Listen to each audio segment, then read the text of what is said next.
I'm Lukas Volger. I'm the author of the cookbooks Vegetarian Entrees That Won't Leave You Hungry and Veggie Burgers Every Which Way.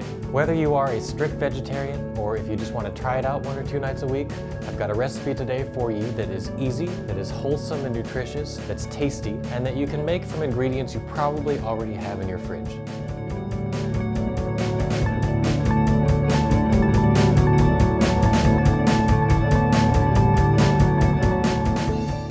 Today we're going to make a frittata. If you have never had a frittata before, it's basically just a flat omelet with the fillings mixed in, and then you slice it up like pie or pizza. I tend to make a frittata pretty often because I always have the ingredients on hand. I always have eggs, I always have some vegetables, and that's basically all you need. Today I'm going to make a frittata out of some leftover roast broccoli.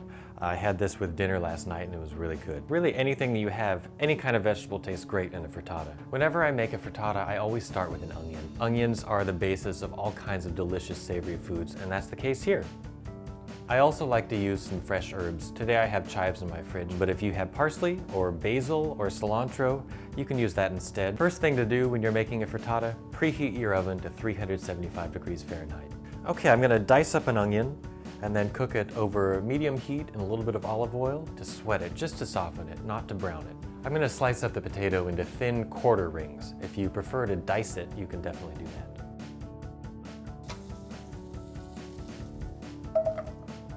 A frittata can be a one-pan meal. Use a non-stick skillet. It'll also help a lot for getting it out of the pan once it's all cooked. Cook the potatoes in a little bit of butter or olive oil. You'll know when they're done because you can pierce them with a sharp knife and they'll fall right off the knife. So now let's whisk together the wet ingredients.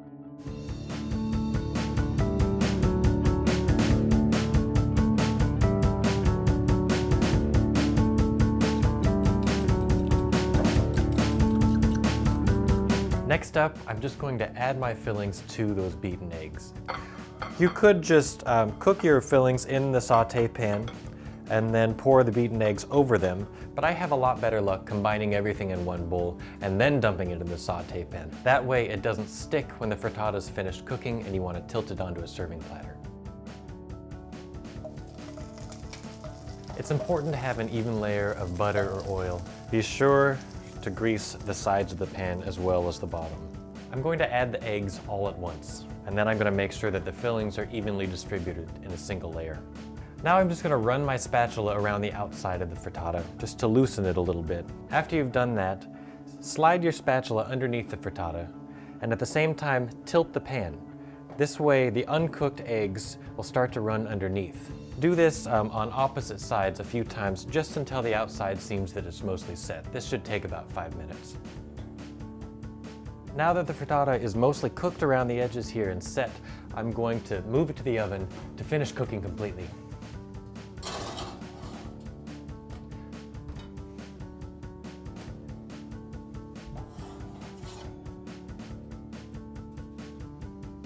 So the frittata's all done and it's come out of the oven.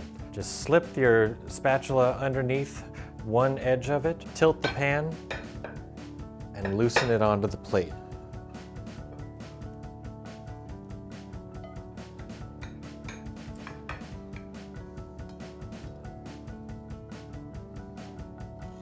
So here I have my weeknight frittata. Made it from ingredients I already had in my refrigerator, came together in less than 30 minutes, and I can't wait to eat it.